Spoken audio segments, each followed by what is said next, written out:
Assalamualaikum warahmatullahi wabarakatuh. Jumpa lagi dengan saya dalam kajian antropologi politik. Kita akan bahas bab 6 tentang gender dan politik dalam perspektif antropologi. Materi ini akan terdiri atas pertama, perempuan pada masa Yunani dan Romawi kuno, struktur dan kultur gender, dan akhirnya adalah prospek perempuan di dalam kehidupan politik. Yang pertama, Anda bisa lihat peta di sebelah kanan, itu adalah kawasan yang kita sebut saja sebagai semenanjung Yunani pada masa kuno. Ya, di situ ada berbagai negara ya yang kawasan dan negara maupun teritori tertentu, tetapi yang paling dikenal adalah city states ya, negara kota atau polis. Dan dua polis yang paling terkenal saling bertetangga tetapi sekaligus adalah bebuyutan adalah Athena dan Sparta ya. Bertetangga ini sebenarnya enggak tetangga-tetangga amat ya, Sparta.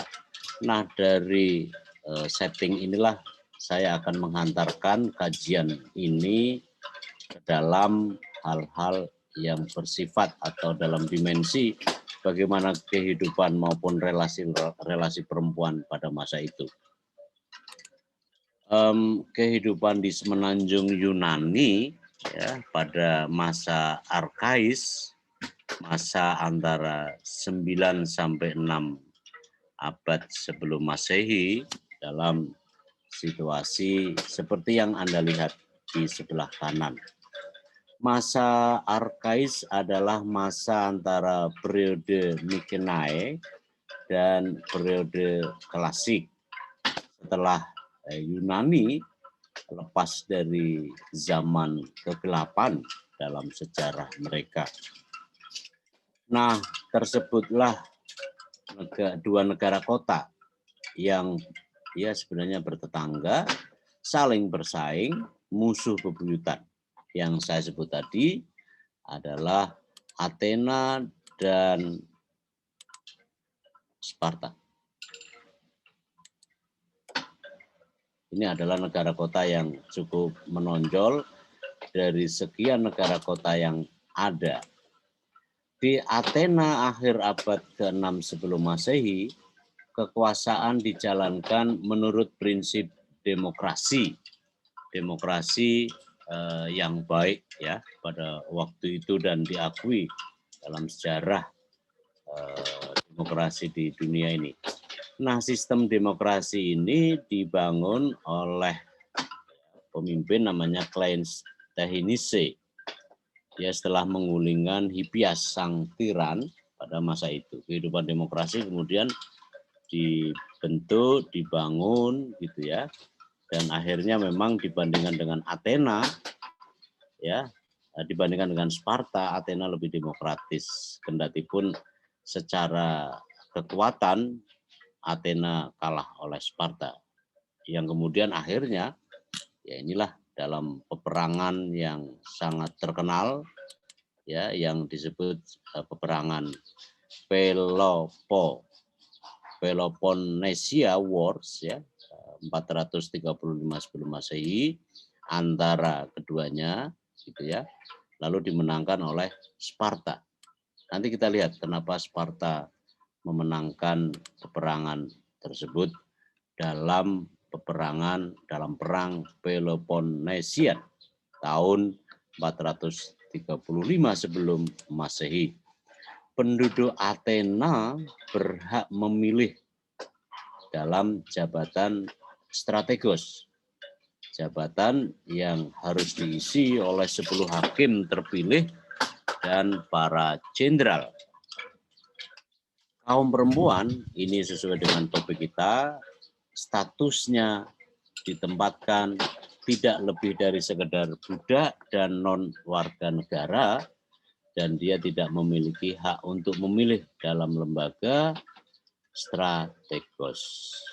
Itu adalah kehidupan di Athena yang menentukan bagaimana akhirnya Athena mampu dikalahkan oleh Sparta. Nah, ada perlakuan berbeda dalam perspektif perempuan antara negara kota Athena dan negara kota Sparta.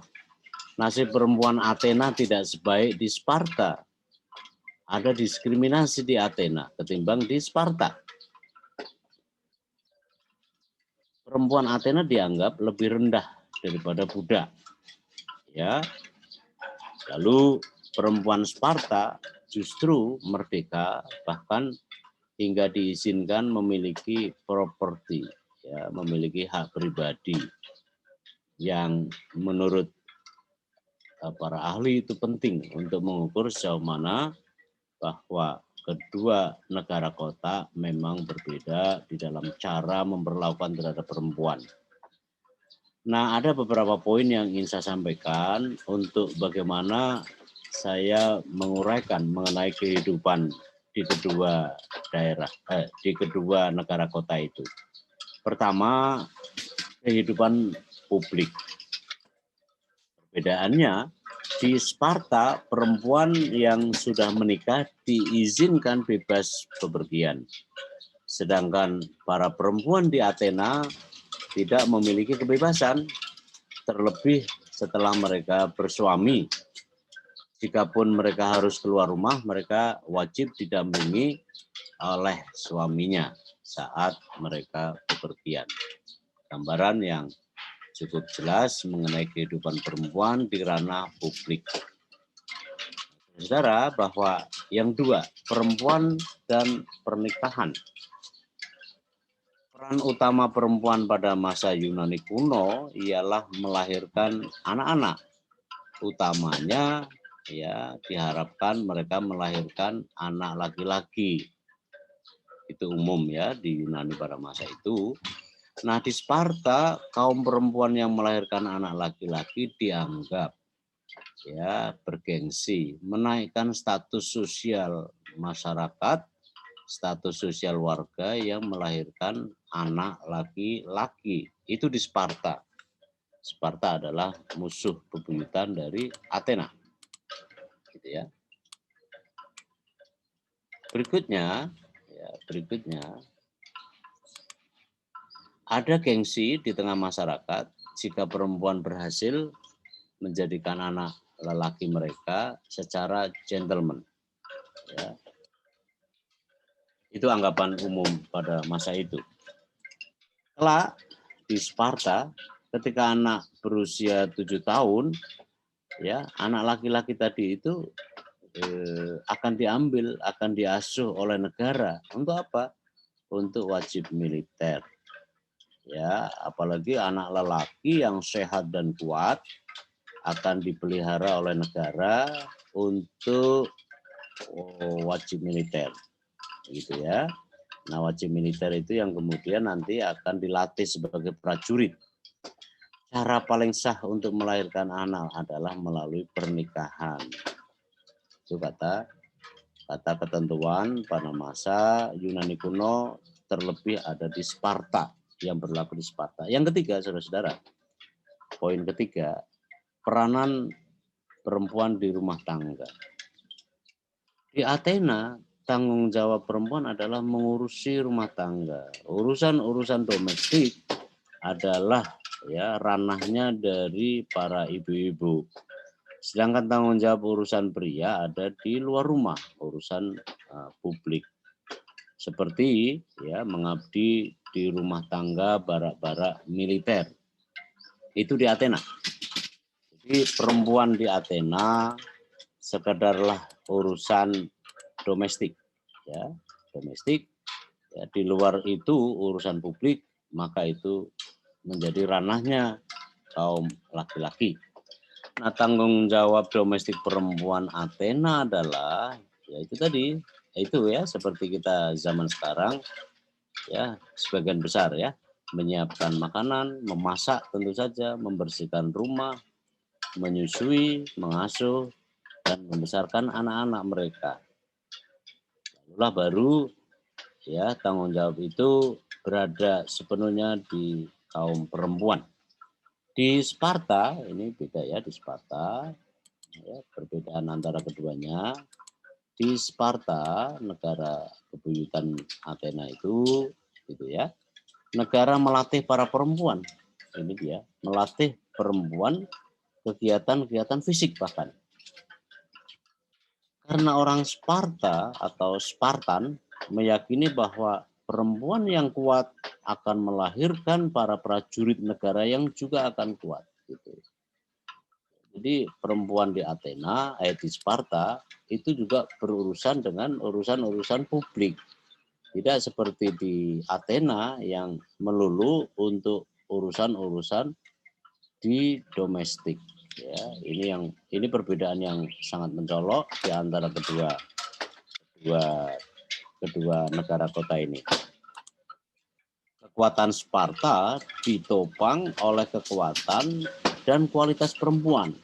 Dan perempuannya memang beri tugas yang istimewa untuk selain urusan domestik juga urusan publik. Bahkan di masa sekarang, zaman yang ultramodern sekarang, bahkan perempuan secara khusus tidak ditugasi untuk urusan-urusan melatih untuk jadi prajurit maupun tidak ditopang oleh kekuatan dan kualitas perempuan. Begitu gambaran mengenai kehidupan di dua negara kota di semenanjung Yunani pada masa klasik. Nah, saya lanjutkan saudara-saudara poin keempat, bagaimana membandingkan di antara keduanya di bidang pendidikan. Ya, soal bagaimana memperoleh pendidikan, gitu ya.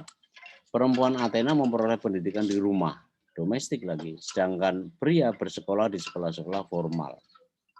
Perempuan Athena memperoleh pendidikan terbatas, sedangkan perempuan Sparta memperoleh pendidikan yang luas.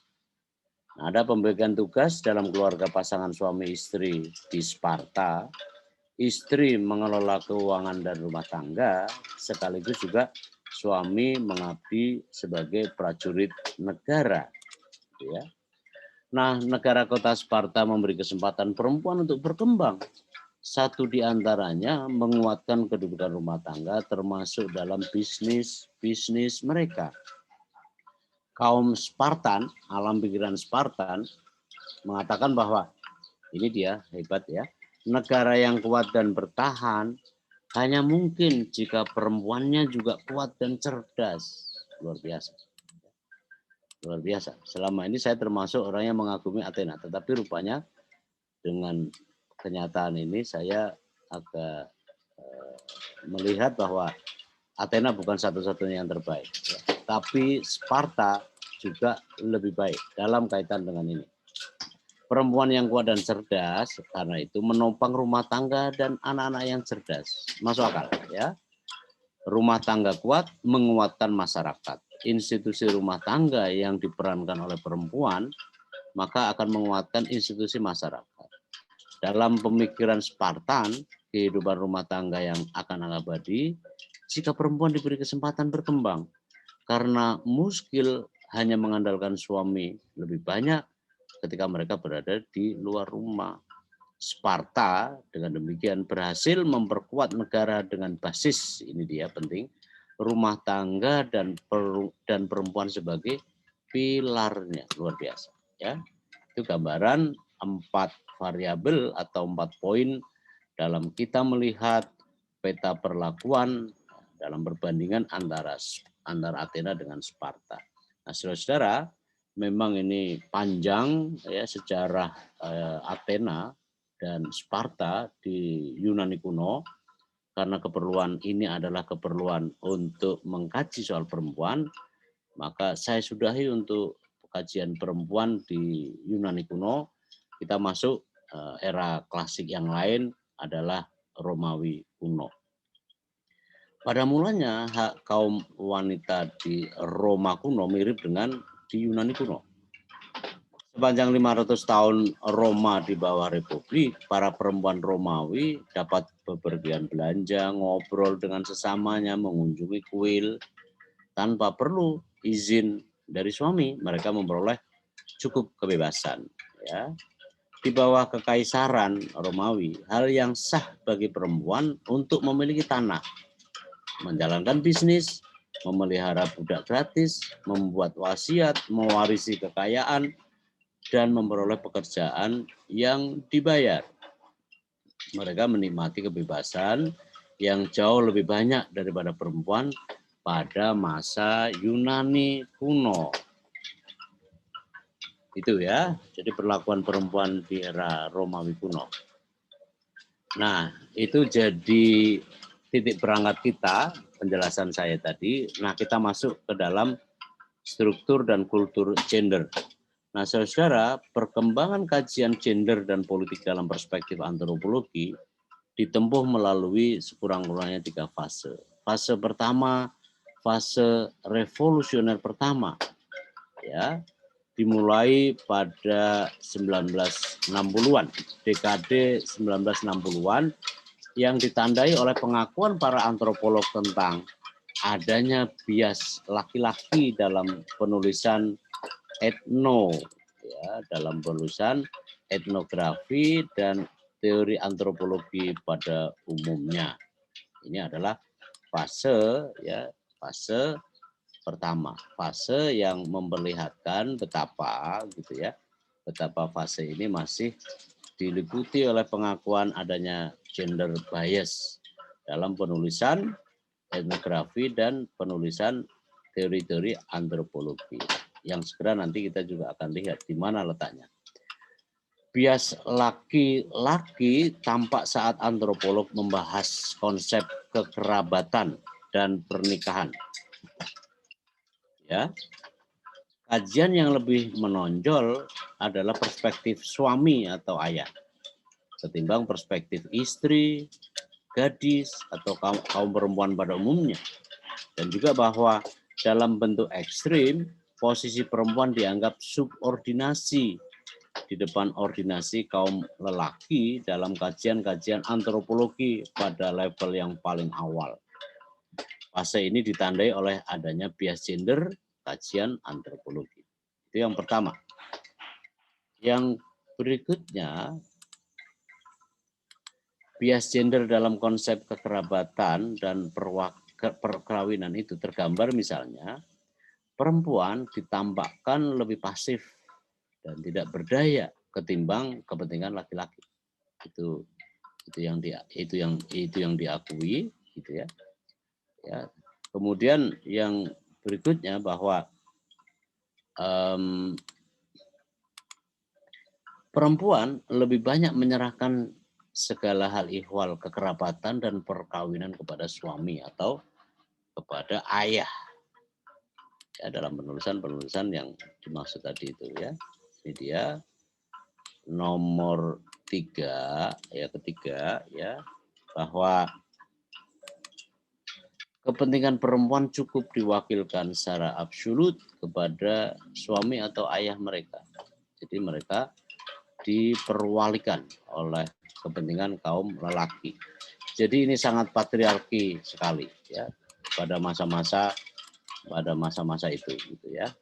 Itu diakui sebagai gender. Nah, suara perempuan relatif diredam oleh kepentingan laki-laki dalam poin-poin penjelasan mengenai kedudukan perempuan dalam penulisan etnografi dan kajian-kajian akademis mengenai gender. Bias gender tersebut disadari mewarnai dalam karya-karya antropologi politik sebelum fase pertama ya. Kemudian fase pertama kesadaran gender masih langka sekaligus cermin dari arus besar masyarakat yang juga masih bias gender.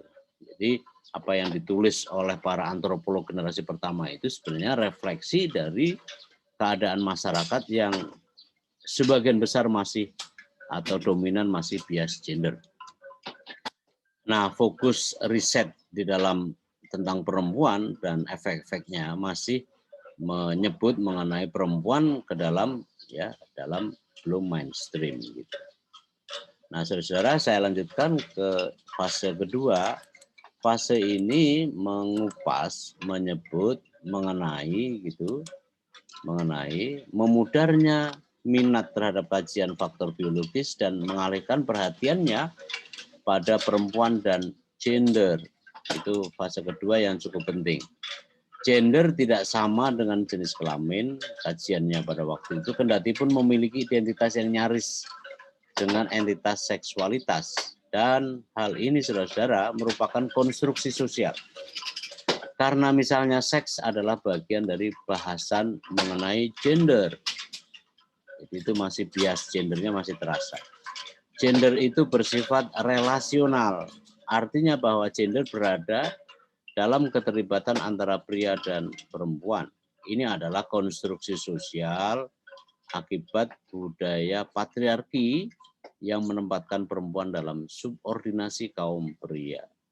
Jadi fase kedua ini juga disadari masih bias gender, kendati pun tidak separah pada fase pertama. Fase ketiga, perpaduan dari tiga orientasi teoritis yang terpisah, namun terkait, ialah pada masa postmodernisme, pada teori postkolonial, dan akhirnya adalah globalisasi. Tema postmo terkait dengan gender, penolakan terhadap grand theory atau metanaratif, termasuk orientasi barat yang esensial seperti materialisme budaya Marxis. Postmo, grand theory, dan metanaratif dibangun oleh budaya patriarki. Jadi artinya fase ketiga juga masih terasa gender bias-nya. Nah, saudara-saudara, akhirnya kemudian hingga dekade 70-an terdapat beberapa butir pemikiran antropologis tentang resistensial mengenai kedudukan subordinasi perempuan di depan laki-laki. Lalu baru ada resistensi. Poin-poinnya mengatakan subordinasi politik universal perempuan itu merupakan dasar antropologi budaya, bahwa di hampir setiap ragam lembaga sosial, di semua lembaga terlepas dari struktur sosialnya, laki-laki berada dalam kekuasaan. Adanya dominasi pria sebagai satu dari 4 prinsip dasar kekerabatan bersama dengan kehamilan perempuan, impregnasi pria, dan penghindaran incest. Itu poin yang mulai tumbuh ya, pemahaman di kalangan antropologi sejak dekade 70-an. Dalam satu tinjauan yang luas, universalitas budaya dengan tegas menegaskan bahwa dominasi universal manusia berada di arena publik. Itu jelas sekali ya. Gender inequality gitu ya.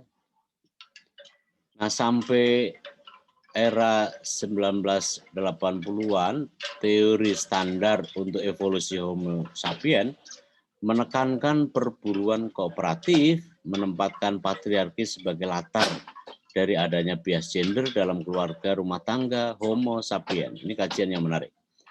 Perburuan kooperatif ini meminggirkan perempuan dan mengharuskan pengembalian perempuan ke pangkalan rumah, home-base-nya.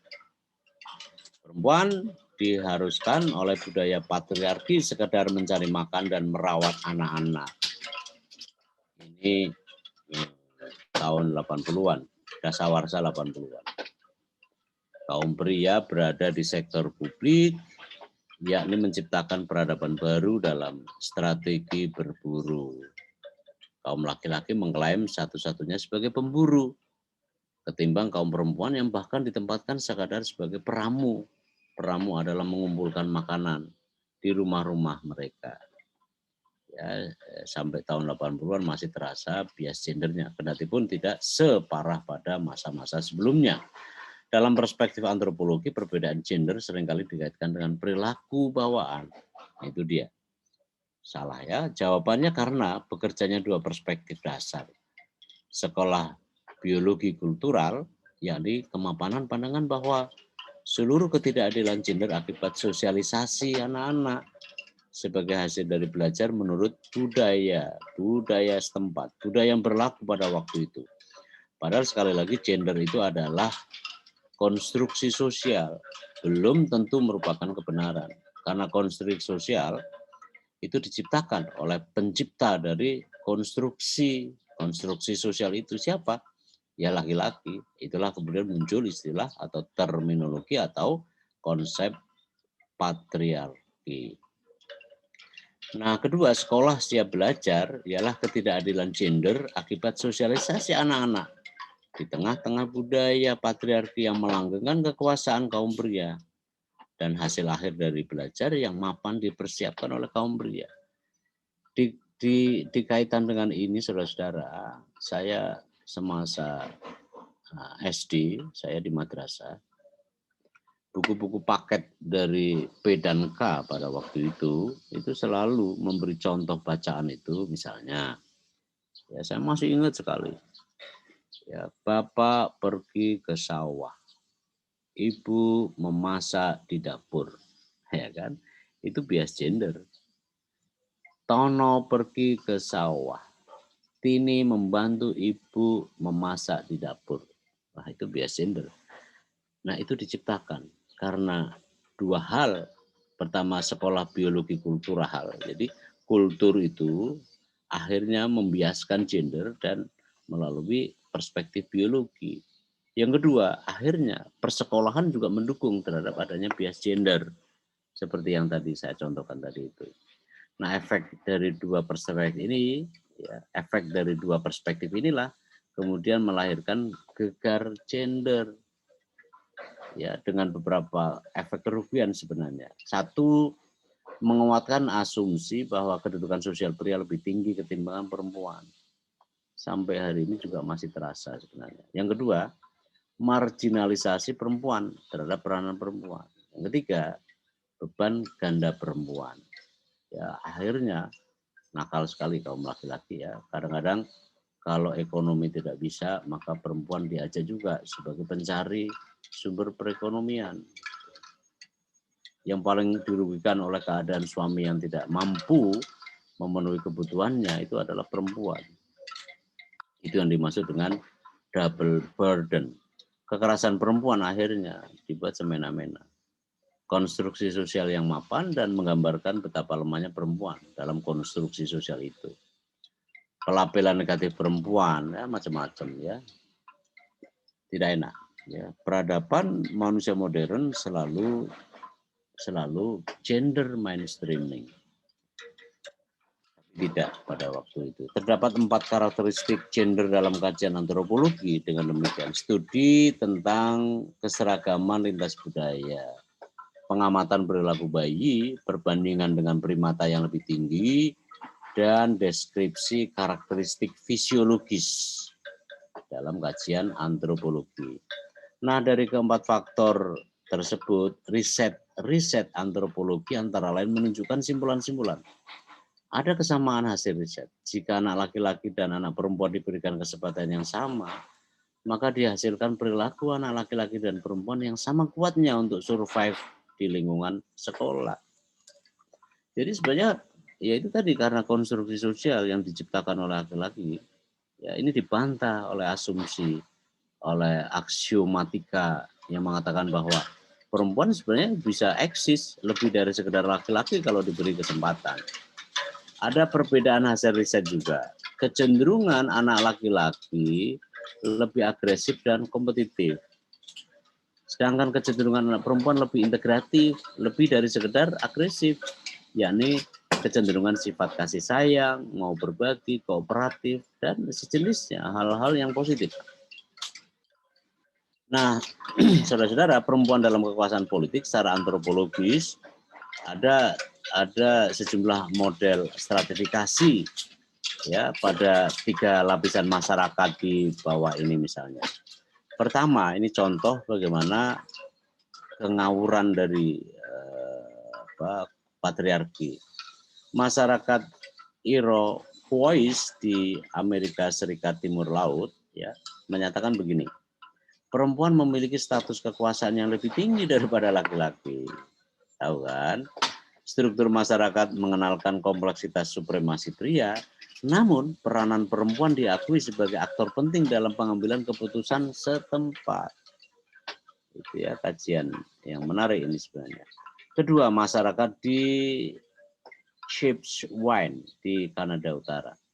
Fakta pertama, kaum perempuan memperoleh perlakuan lebih buruk daripada perempuan-perempuan suku lain di Amerika Utara lainnya.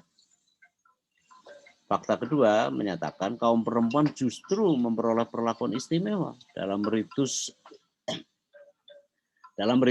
seksual dan ritus Meiji di zaman di kondisi setempat.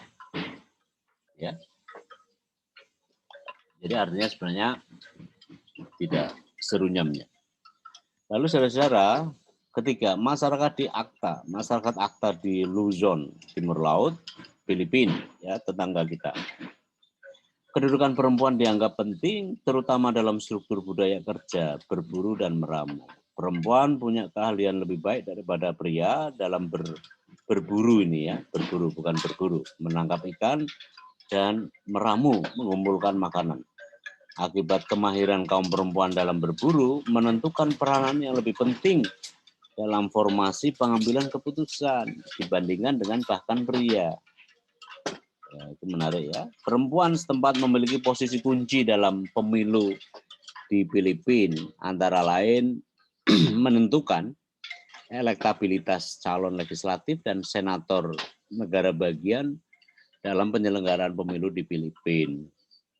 Itu ya, paling kurang di ACTA, di Luzon, Timur Laut. Ini menarik ya, kaum laki-laki malah kalah dengan kaum perempuan.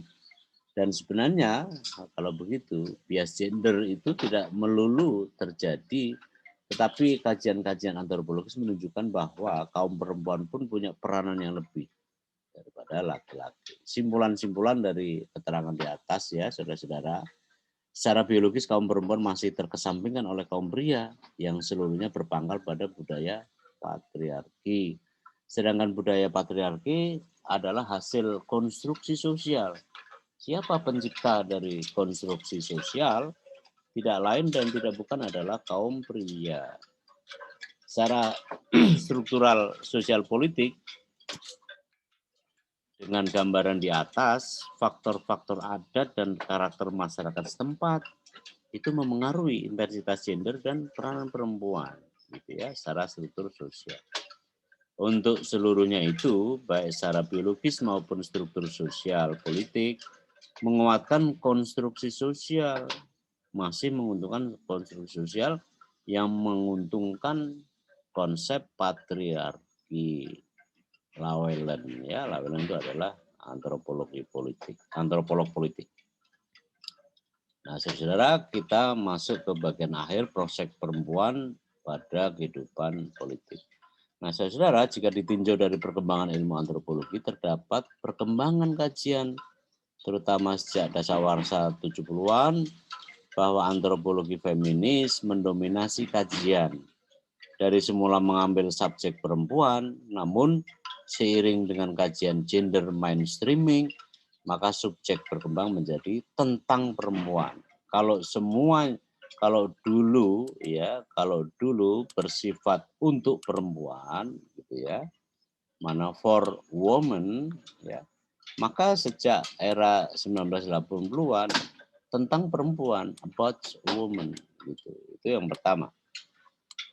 Kedua, sejak dekade 80-an juga antropolog feminis kontemporer berhasil menunjukkan akan pentingnya gender dalam konsep analitik ya, yang merujuk pada relasi perempuan dan laki-laki serta konstruksi yang bersifat kategoris.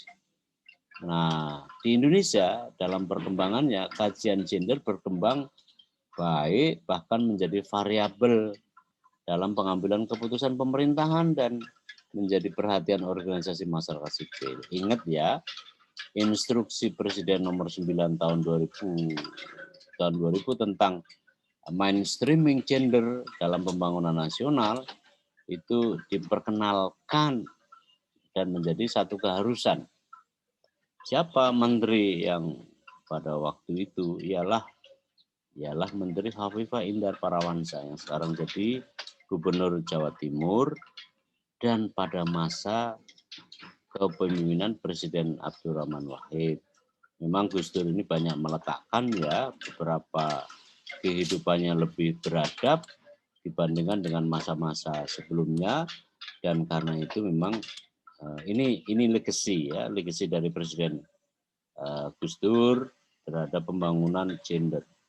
Nah, kesadaran paling kuat adalah menempatkan perempuan sebagai bagian dari subordinasi politik, namun telah berkembang menjadi berubah menjadi bergeser menjadi keputusan dalam level politik, masyarakat, bahkan institusi sipil.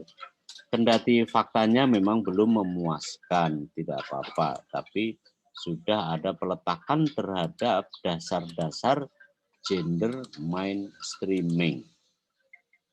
Nah, akhirnya saudara-saudara bahwa paradigma lama menempatkan perempuan sebagai mana tampak dalam budaya Jawa masih juga terasa. Keterasaan itu juga masih menjadi problem karena belum lepas dari gender bias, dari gegar gender.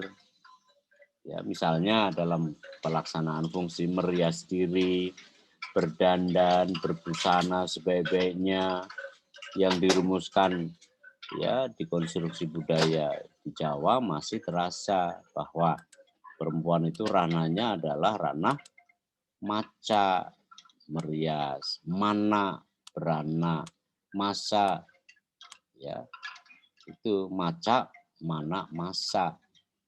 Lalu masih juga terasa ya tugas perempuan secara ngawur menurut saya hanya dirumuskan 3 sumur, dapur, dan kasur gitu ya. Itu sangat tidak bagus. Ada yang lebih parah lagi, ini harus kita kikis sebenarnya dalam konteks ini, karena ini tidak menyemangati keadaban melalui gender mainstreaming, masih juga berkembang ya dalam riset-riset yang terkini sekalipun, walaupun bahasanya bervariasi. Tugas perempuan itu ini melungah, melangah, ablah-ablah ya. Melungah itu hanya sekedar melungah, melangah, dan ablah-ablah. Tanya artinya ini sama orang Jawa ya, karena ada konotasi-konotasi tertentu yang tidak baik gitu. Lalu dalam jabatan-jabatan publik kaum perempuan makin meningkat ya. Akibat gerakan mengenai perempuan juga semakin meningkat. Tapi dari waktu ke waktu kendati pun belum memuaskan itu, maka jabatan-jabatan publik yang dipegang perempuan cukup meningkat. Mari kita lihat data di samping kanan gitu ya. Pemilu tahun 99 perempuan 45%, laki-laki 45%, bahkan melebihi dari kaum laki-laki gitu. Ini sudah mengembirakan, cukup mengembirakan dibandingkan dengan konstruksi sebelumnya dalam pemilu tahun 99. Dalam pemilu tahun 2009 gitu ya, 10 tahun setelah itu perempuan 18%, laki-laki 80% jumlahnya. Di DPR ya ini masih memprihatinkan ya, keterpilihannya 88% laki-laki, perempuan hanya 11%. Pemilu 2014 90% laki-laki, 82 perempuan. Laki-laki 97 perempuan. Ini memang belum memuaskan sepenuhnya, tetapi jika kita bandingkan dari pemilu ke pemilu, kedudukan perempuan relatif meningkat. Mudah-mudahan di kali waktu akan jauh lebih meningkat dibandingkan dengan waktu-waktu sebelumnya. Inilah saudara, saya akhiri pertemuan ini. Silakan runut kembali dalam riset-riset maupun referensi yang saya cantumkan ini. Akhirnya saya ucapkan terima kasih. Kita sudahi pertemuan ini. Mudah-mudahan saudara selalu sehat walafiat. Salam bahagia, jaga kesehatan. Terima kasih. Assalamualaikum warahmatullahi wabarakatuh.